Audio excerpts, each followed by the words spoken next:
a time when the world was young and demons ran unfettered across the face of the earth, the powers that be chose a young woman, one girl in all the world, to combat the forces of darkness. Upon her death, the power passed to another, and another, down over the millennia, with each girl inheriting the power of her predecessor, the power of the Slayer.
In a time when the world was young and demons ran unfettered across the face of the earth, the powers that be chose a young woman, one girl in all the world, to combat the forces of darkness.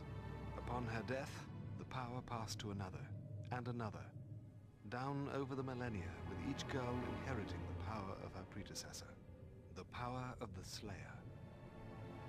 For ages, the Council of Watchers has trained and guided these girls in the duties and responsibilities that come along with their gifts. At present, Buffy Summers is the chosen one, the Slayer, and I am her watcher. When she was first called to be the Slayer, Buffy lived in Los Angeles.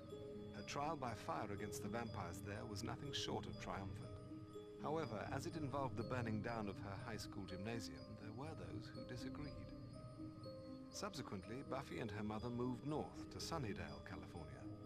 Her arrival there was not a coincidence, but another example of the powers that be at work. For beneath Sunnydale was a Hellmouth, a place where the barrier between this world and the demon dimensions has worn thin. The Hellmouth acts as a sort of supernatural magnet, in effect, a tourist attraction for the most nightmarish creatures imaginable. One of those was the Master, Heinrich Joseph Nest, a vampire more than 6 centuries old and the leader of the ancient order of Aurelius.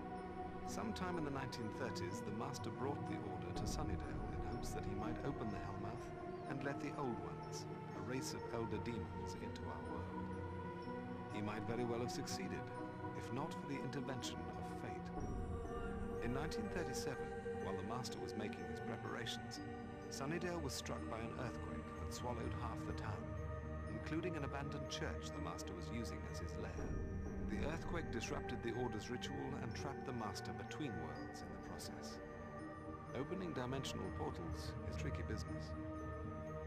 In 1997, the Master was finally freed and succeeded briefly in opening the Hellmouth. Fortunately, the Slayer prevented the ritual from being completed, and it was sealed again. Buffy also defeated and destroyed the Master. So powerful was he, however, that his bones were left behind. They were buried, and then the soil around them consecrated with holy water. Still, his followers in the Order of Aurelius disinterred his remains and attempted to restore their Master to life. Again, Buffy thwarted them, disrupting the ritual and pounding the mouldering bones of the Master to dust with a sledgehammer. The Master.